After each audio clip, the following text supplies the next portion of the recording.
Bigger in number than the projects.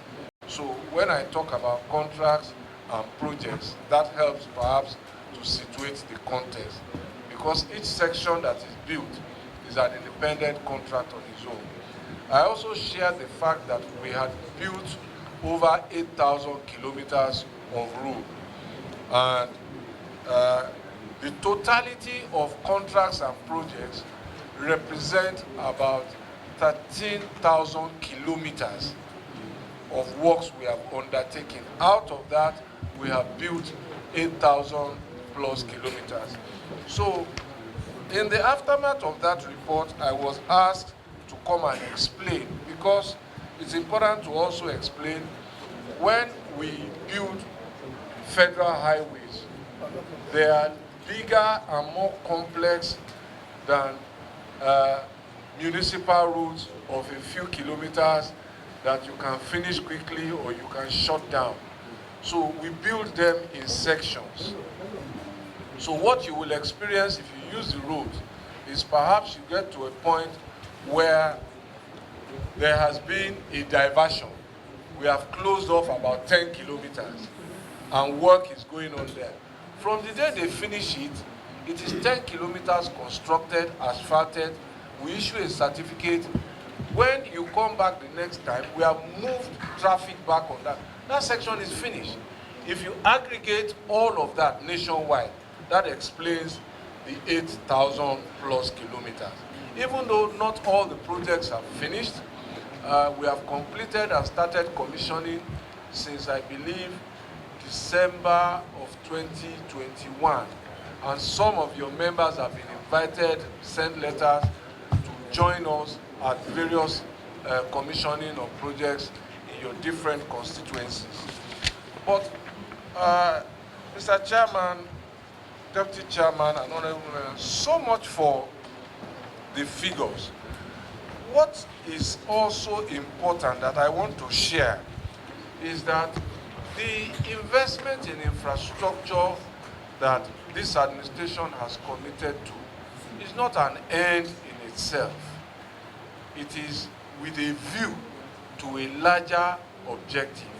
And that larger objective is the economy, creating jobs, driving other sectors of the economy, supporting the private sector to carry on their own purpose, because infrastructure is a critical enabler.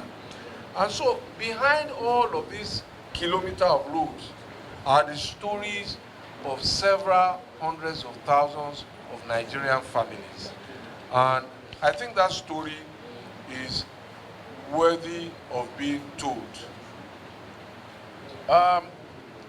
Let me start first by just an exemplar. And to say that all of this has happened in spite of the challenge of funding and some of the creative ways that funding has been raised. One of them that I like to talk about is the Presidential Infrastructure Development Fund, the PIDF. It's an interesting fund because what the President has done there is to use dividend income from our investments in the NNNG to invest in infrastructure for tomorrow. We could have consumed that dividend, but the President said, let us target a few projects. So one of them is the Abuja-Kano Highway, the other is the second Niger Bridge, and the third project in that fund is the Lagos-Ibadan. And these have been very difficult projects to execute. But with the PIDF, we are nearing closure on almost all of them, in spite of some challenges. But another component of that PIDF is monies that were taken out of Nigeria illegally before 1999 and stored in offshore accounts outside the country. This President has gone out to say, please give us our money back. And some of those monies have come back on the strength of his integrity and his credibility. And he has committed to again using some. So those funds partly form the PIDF. In addition to private investment funds that are coming in as we close some things. So what you have today, for example, on the Abuja Kano Highway, is that between Zaria and Kano, we have constructed about 99 kilometers out of 137 kilometers. Between Kaduna and Zaria, we have constructed 64 kilometers out of 73.4 kilometers. Between Abuja and Kaduna, we are currently at 26 kilometers out of 165 kilometers. And let me set the context for that. That's the most difficult part of the road. That's where you have a lot of trailer parks. That's where you have a lot of settlement. And that's part of where the Ajaokuta Kaduna Kano pipeline is also crossing the road. So we have to wait for all of this. We have to relocate things. And that has been the last year, the eye of the storm for criminals. So it has made working in that area a little difficult. But we have resolved the major crime challenges with the security agencies. So we are getting the contractors back to site. And so on the Lagos-Shagamu, for example,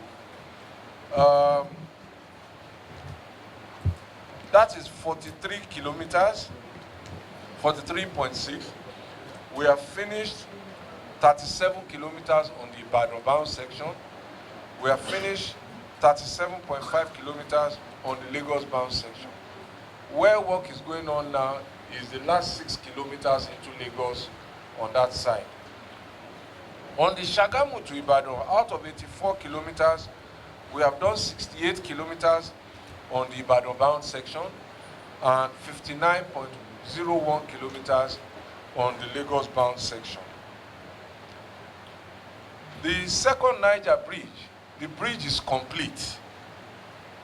So you can walk or drive from Onitsha to Asaba on that bridge now, it's finished. What remains are the maintenance building at the toll plazas and some other fittings, and to complete the connecting road on the Onitsha side from the Owerri interchange, and also the connecting road on the Asaba side.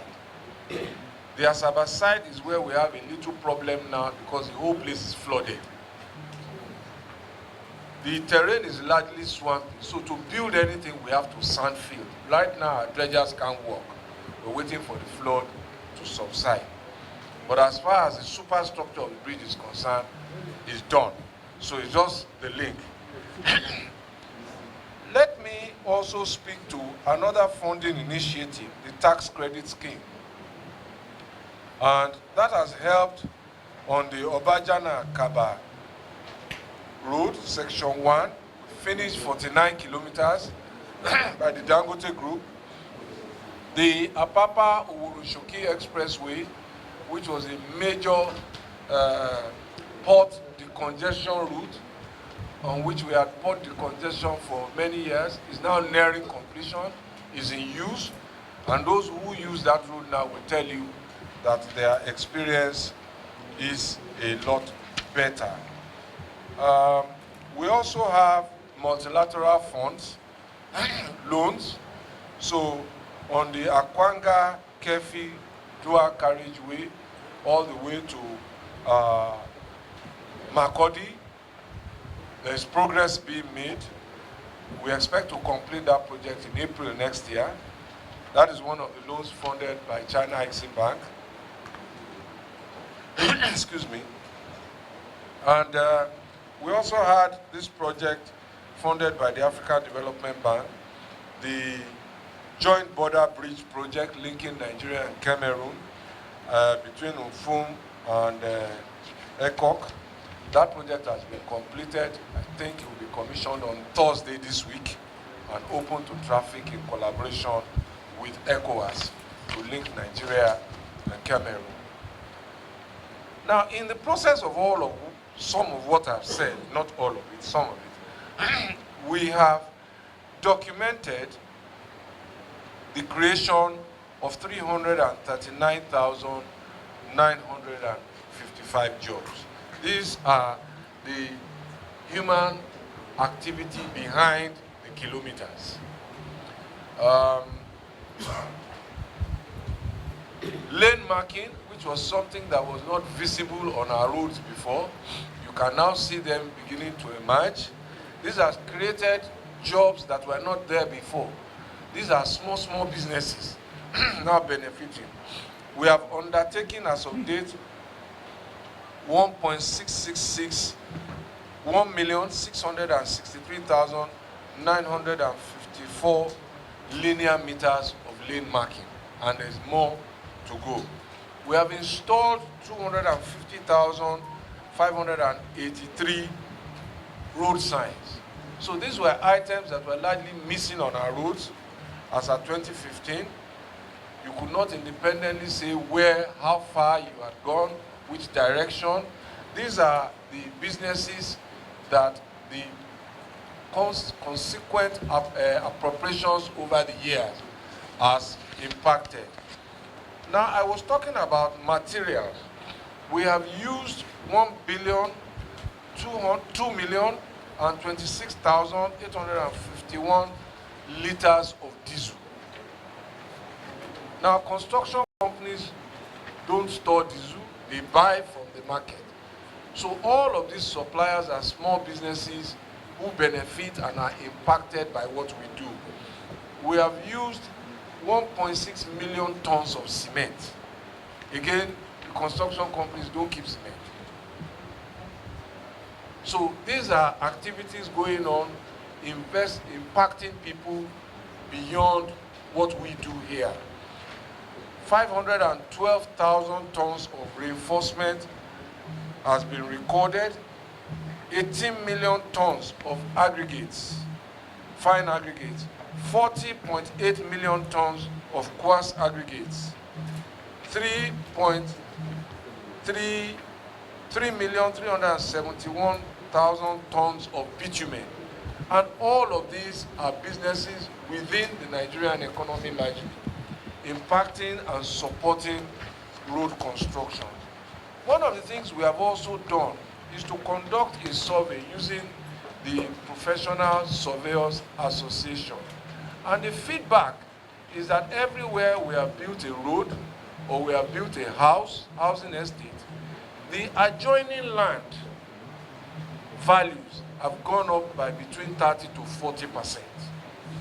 And this is wealth creation really at its peak, because not only is the landowner able to get more value for his land, assuming he wanted to sell it, if he wanted to use it to raise capital, the valuation and how much he can secure is increased. These are things that really are impactful in the economy beyond the kilometers. And I thought that it was important to share all of this with you. Now, why do we even construct roads? The presidential agenda is ease of doing business, grow the economy, and create prosperity. So on some of the roads that we have commissioned, which we, as I said, we invited some of you, and let me just speak to a few of them. The Lafia Obiawe Tunga Road, the Vandekia Obudu Cattle Ranch Road, the Kri Kasama Unguru section of the Adeja Unguru Road, the Unguru Geshua section of the Unguru Bashua Mary Road, and the Gombe Numan Yola Road, the Katungo to Gombe section, the Shuarin to Azare section of the Kano Maiduguri Road, the Azare to Potiskum section of the same road, and the Phase 1 and Phase 2 of the Sokoto Tambuwa Jega Kontagora Road, the Newe Oduma Road, the Isoko Ring Road in Delta, and the F1 Laye Erimo Iwaraja Road in between Ekiti and Osun State. These roads that have been commissioned, as I said, by ministers, some of you were also represented there, were present. They total 896 kilometers. Now, at each commissioning, we undertook a post-commissioning survey just to get data. Is this thing working? And we spoke to people who use the road. We spoke to drivers, drivers' unions, commuters, transporters, and the feedback. I will just read a few. The Unguru Geshua Road, the journey time before the road was 1 hour 30 minutes. A 40-kilometer road used to take 1 hour 30 minutes. When we finished the road, the feedback was that it had reduced to 30 minutes. And if you look at the Sokoto Tambuwa Jega Kontagora Road, it used to take 9 hours to traverse 304 kilometers. By constructing the road, the journey time reduced to 4 hours 30 minutes. And so on and so forth. But the story really is that on the average, when we cumulated the total distance, the total feedback, the travel time on these roads had reduced by 56.2%. And that is really the whole objective of ease of doing business. And if time is money, you can see how much money these investments have created for people. It has saved them travel time. But that is not the end of the story. We now did travel cost survey. And we also saw that travel costs on the aggregate had reduced by 56.2%. Of course, we have had in the last few months the global cost of living crisis that has impacted this, especially because of the sharp rise in the cost of diesel and the cost push impact. But these are some of the impacts of what we have done over the years. We have these numbers because from 2016 we designed templates for collecting this data from each contractor, from each of our supervising consultant. And what we did then was that before any certificate is paid, you must give us this feedback: how many people are working on your site, how many tons of aggregate, how many bags of cement, and so on and so forth. And we used Engineer Uzo's department as the collation center. So the whole ministry has one single source of truth for data. And we collect data in one place. And we think this is important just to share. But let me complete this part of my presentation. We asked one of our big contractors, just one of them. We have a couple. These are contractors that have like 5 or more contracts. We asked one of them to give us a report of how many people were impacted by the contracts we gave him. And this was the report for 2020. In that year, one contractor executing contracts for us employed 1,421 suppliers, subcontractors. 1,421. So these are essentially 1,000 plus families.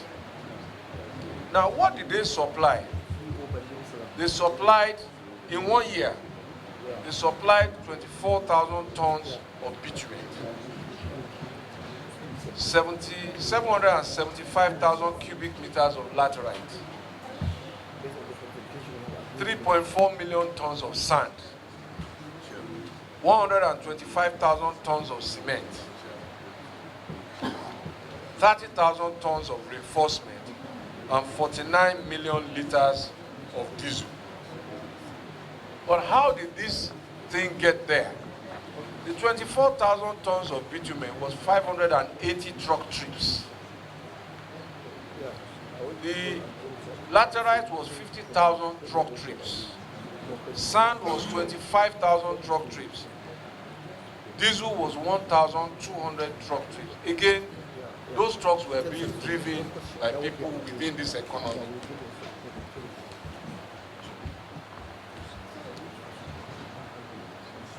Let me also share with you my own experience on all these construction sites, because I also go around, as you do, and interact with people on the site, people doing work as laborers. As at February, March this year, the feedback from them was an average daily income for just labor of about 3,000 per day. That translated to about 18,000 a week for a 6-day working week. The food vendors were selling food depending on what part of the country. The price of a plate of food on those construction sites ranged from about 250 naira to 300 per plate. And averagely, they were making 5,000–6,000 profit after costs daily on all these construction sites. This is from our interaction and our survey. So there's a huge economic impact of these investments over the years. So it is more than kilometers and bridges. It is really a human story. And I will now go to the 2023 budget proposal to share with you what we have by way of proposal based on the envelope. We now have a 2023 proposal for 198.9 billion naira. This is over 60% reduction in our 2022 budget. And the reasons are all too well known to bear repetition. We have fiscal and financial headwinds to overcome.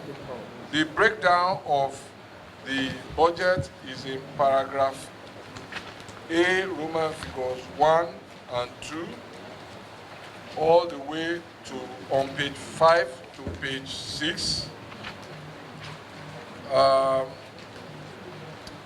In paragraph 10 on page 6, you will see the number of highway contracts that I've spoken about, and the existing total contract sum for those undertakings is 10.3 trillion. Although the money is not due in 1 year, as the projects have different life cycles.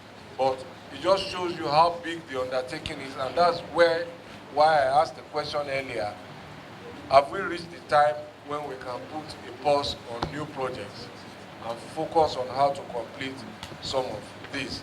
This is a debate that I hope will come up in Parliament. But the list of projects and their implementation status to date are Annexure 1 of the bundle. There are the details there. The highways and how they are financed, let me just correct paragraph B1 on page 7. Page 7. Instead of 6 projects under PIDF, it is 3. Please just make that correction. 3, yes, sir. It is Lagos, Ibadan, Abuja, Kano, and the second Niger Bridge. Those are the projects under that. The details are in Annexure 2. The Sukuk projects are 71, and the performance for the 2021 Sukuk, which is being used to fund the 2022 budget year, is in paragraph B, Roman figure 2.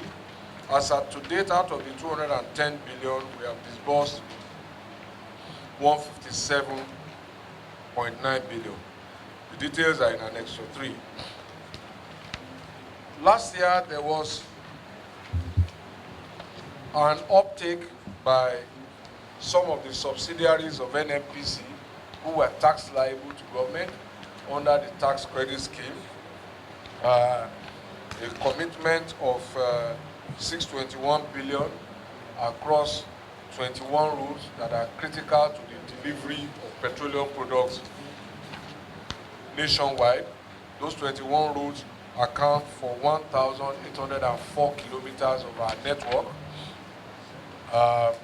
The performance there so far is that 196 billion has been issued based on work done, and this is 31% of the total fund.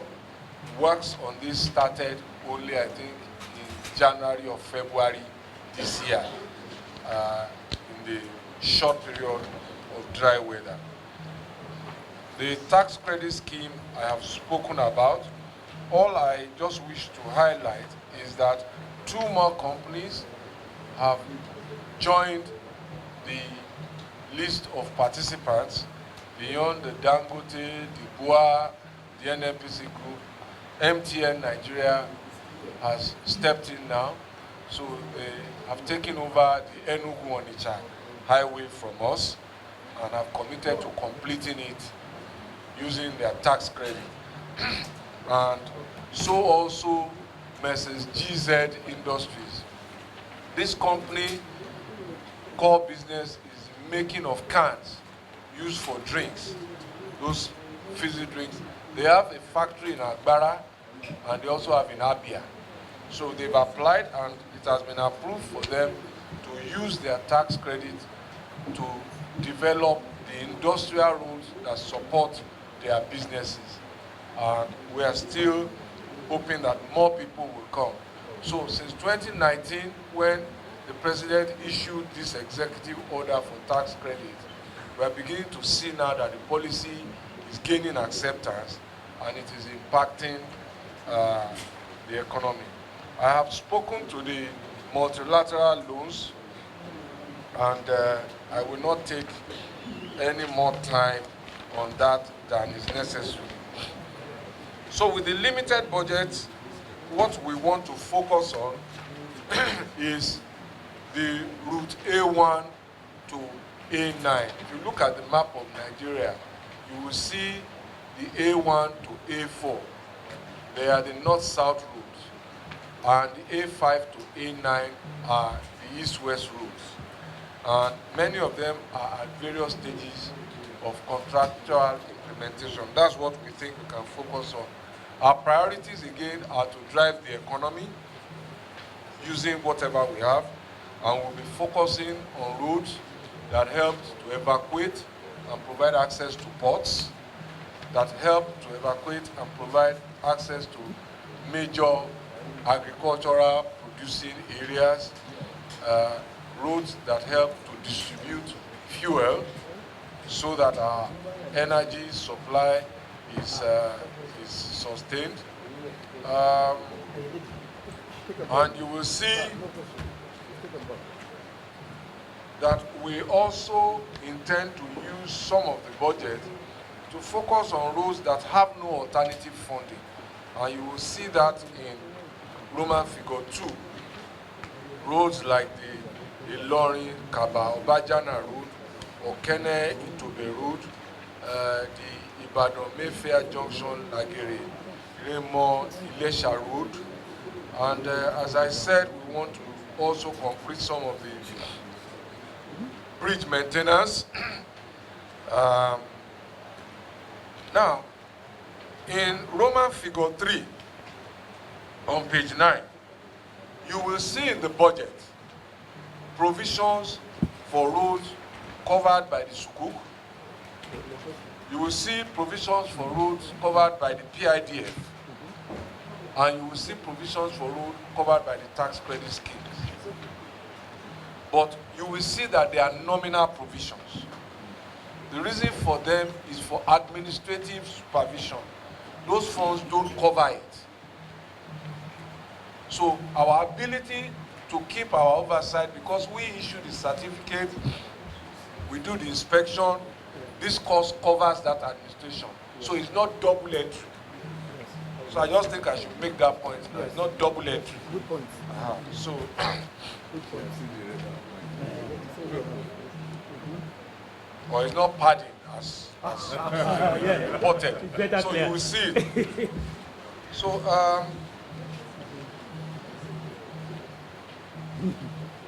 so we just want to focus on more completion, really.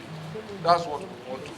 Yes. Of course, on page 10, you will see the size of our current commitment is huge, but it speaks clearly to the objective not only of the National Development Plan 2021 to 2025, it also, this is consistent with what you will see in the National Infrastructure Master Plan, how much we need to spend. So some of that money is being committed now. And that's why we have this large exposure. Of course, I will conclude by reminding all of us that our obligations for works done in terms of outstanding certificates must not be made a subsidiary obligation. This is the way to keep the economy going. It is those suppliers, those small companies who ultimately get these monies. So we must not leave them behind. Thank you very much. Has come up with those initiatives. Skook, we have seen a lot of progress on the Skook. So many projects like Kano. So of course we know the budgetary allocation we have is not enough. So the only way is engaging private partners. I'm glad MTN are showing interest and other, and and other multinational companies. And we have called many companies to participate on these programs, these initiatives, because that's the only way. 10 trillion naira contract is a lot of money. And of course our budget is like 0.5% for the entire contract sum. So we cannot be able to use our budget to resolve the challenges we have for our road infrastructures. And I think the work is in progress. And from 2016 to 2022, we believe Nigerians have seen a lot progress in our roads in this country. Of course, we cannot resolve or we cannot complete all our roads in 2-3 years. I mean, it's impossible. We have to be realistic. We have to be honest to the people to know what the government is doing. But so far, so good of what we have achieved. And of course, with your initiatives as the Minister of Works from 2015 to 2022, so far you have done very well. We have, we have convinced there's a lot of progress, and we hope on 10th Assembly and next administration will continue from where we are, so that in few years to come, we'll resolve all our challenges in these road challenges. So I think Honorable Engineer Ikena maybe will raise some motion, and the Honorable Ikena will say something. Thank you, Mr. Chairman, the Deputy, and our colleagues. My name is Honorable Bridge. Mr. Minister, we are so happy from the South. We're also asking that you extend this bridge to the Onitsha Owerri Road, which is actually calling for rehabilitation.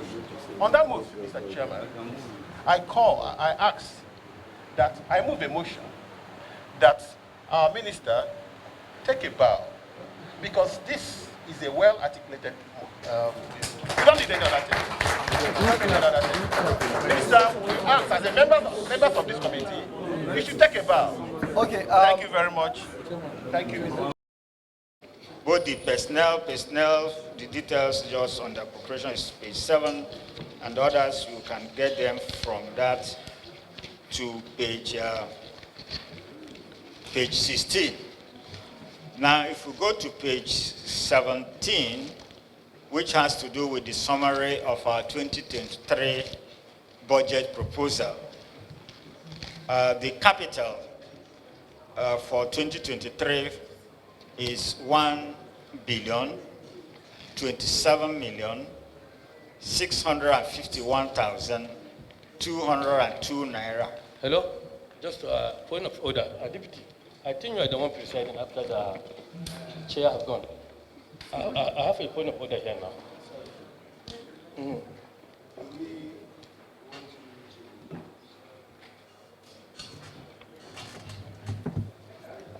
We want you to stop at 2022 before we move to 2023. Okay, that's all right. So let us have your inputs in 2022. Then we will now ask some questions of what you have done and how performance you have done, have you have made in the last year before we now proceed to ascertain and to know what you are appropriate to do against the forthcoming year. Okay, thank you very much. So, thank you. I can So stop. when you are done with that, No, I'm so done with 2022. Honorable members,